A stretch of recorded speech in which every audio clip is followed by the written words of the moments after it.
Alright, so features ni dia sangat-sangat penting, especially kalau kita punya design tu macam orang design pro kan, banyak elemen-elemen ni kan.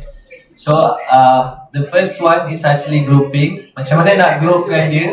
Kita boleh guna mouse kita untuk select this one, kedua-duanya, and then kita right click and then kita group. Okay, so dia akan jadi satu. Okay, locking pula macam mana? Locking ni yang kunci mangga ni. Kunci mangga kan? Right? So bila kita lock, dia tak boleh gerak dah. Next one, page nombor 8. Okay, kalau saya minta tuan-tuan dan puan untuk susun bulatan ni jadi sebaris yang lurus, macam mana nak buat? Yang lagi kita belajar tadi Alignment. Macam mana? Kita bagi page nombor 9 pula. Copy style. Copy style ni untuk apa? Okay, contohnya kita nak tukar semua colour pink kan. So kita klik yang second ni, and then mana satu pink ni. So payah kan. So kita klik yang ni, kita copy style dia, kita paste dekat sini. Macam print. Copy. So kita main klik je. Okay. Dia not only in colours, tapi contohnya saya tambah teks lagi kan. Saya tekan T.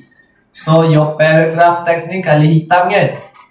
What if kalau saya nak tukar size dia sama dengan copy style ni, dan warna dia pun sama dengan ni, dan font dia pun sama macam ni.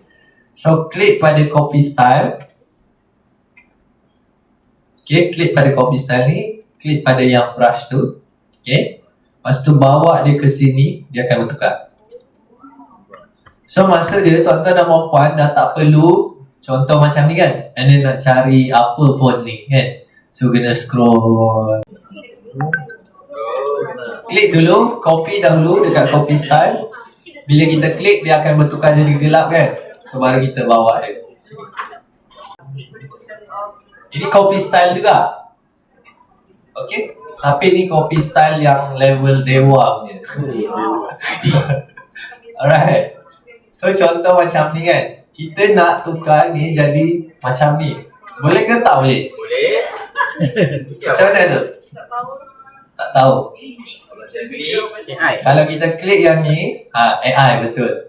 So sekarang ni Canva baru saja release yang dipanggil sebagai Magic Copy Style. Yang ni. So Magic, kalau yang copy style tadi dia tak ada bintang kan, ni ada bintang ni.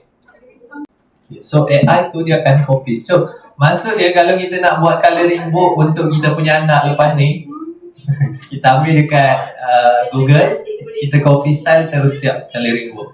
So muka kita pun boleh colouring book lepas ni. Page nombor 11. Okay, saya bagi masa tuan-tuan dan puan 2 minit untuk cari love dekat sini. Bukan di page sebelah tadi dekat page 11 ni. Cari apa? Love. Where is the love?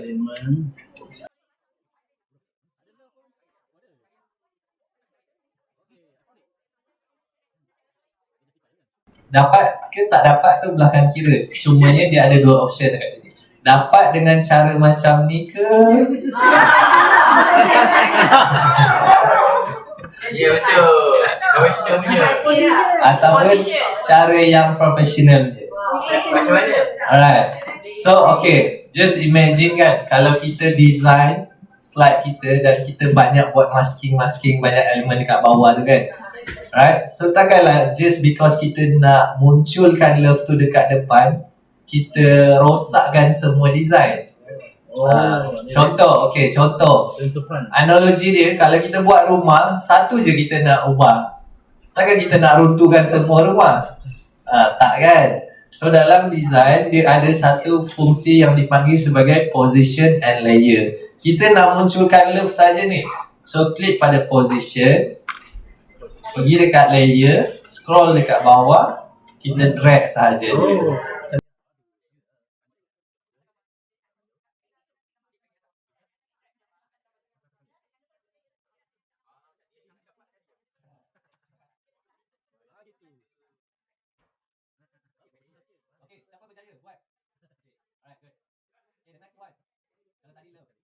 Sekarang kita nak cari daun. Daun pula. Senang. Okay.